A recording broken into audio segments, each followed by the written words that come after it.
for what we all believe here, and somebody who I think is going to be leading the way in Maryland for a long time. And I'm excited to have him here today, the Honorable Congressman from Baltimore.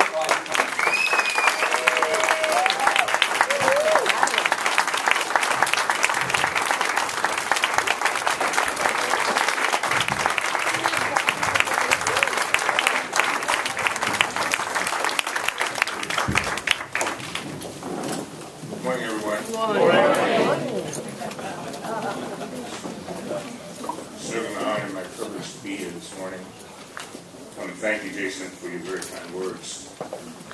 But most important of all, I want to thank all of you for taking up time out on your Saturday to be here this morning. I'm going to be very brief, but I wanted to, some things happened this week that reminded me of why it's so important that we continue to fight to make sure that President Obama gets a second term. About, I think it was Tuesday, I had in my office the president of General Motors. President, just me and him. Him and I. The president, it was of General Motors. A company that was drowning a few years ago. Yeah. And the president looked me in my eyes, and president of General Motors, that is. And he said, I just want to thank you and the president for not giving up on GM.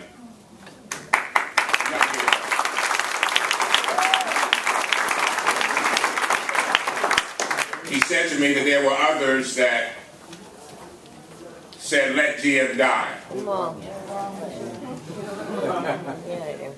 He said, but if GM had died, the 160,000 GM workers, who are union workers, by the way, would not have a job. He said the other 800,000 people who work for the suppliers of GM would not have a job. And he looked me in the eye and he just said, thank you. On the other hand, of course, you know the story. Mr. Romney and folk like that would say to GM, if you're weak, we give up on you, we let you die. Hold on to that theme. And then something happened to me personally. My daughter, my youngest daughter, got admitted into Howard University.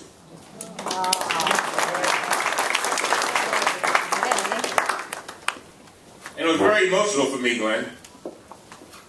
It was very emotional because when I looked at the folder, I brought it with me. Did I leave it in the car, Mike? No, you got it. Oh, here it is. Oh.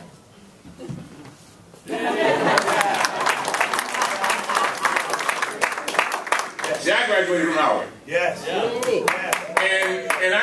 I did not know. Parents, you know what I'm talking about. Yeah. Come on. I felt so emotional that my daughter would have a chance to go to college.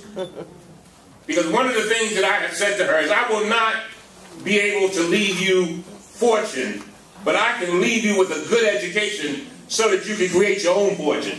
That's what it's all about. And why do I mention that? I mention that because it would have been so painful if I were like the person in the commercial. You've seen the commercial. Yes. Where the child gets the letter and she's opening it up and she's excited and she shows daddy the letter, I've been admitted, and then he said he drops his head because there's no way that he can afford it. That's what Americans want for their children. They want their children to be able to go higher and higher, to go up a ladder that they never climbed. The two things that basically Americans want. They want that. They want their children to be okay. They want their children to be able to have a future. They want their children to be able to support themselves. There's another thing that they want. They want a house. Yes. They simply want a house. Don't necessarily want 2 mansions. Just give them a house. Yes. Maybe 3 bedrooms, 2 baths. Am I right? Yeah. Want to make sure the roof's not leaking. Plumbing work. Just a house. And what is happening today is Americans are feeling that no matter what they do, when they go out there and they work, they wonder and they worry whether by the time that child gets to my child's age, whether or not they're going to be able to afford college. Yes. They worry about whether or not they'll be able to stay in their homes. They worry about whether they'll have health insurance. They worry about whether they'll have a job.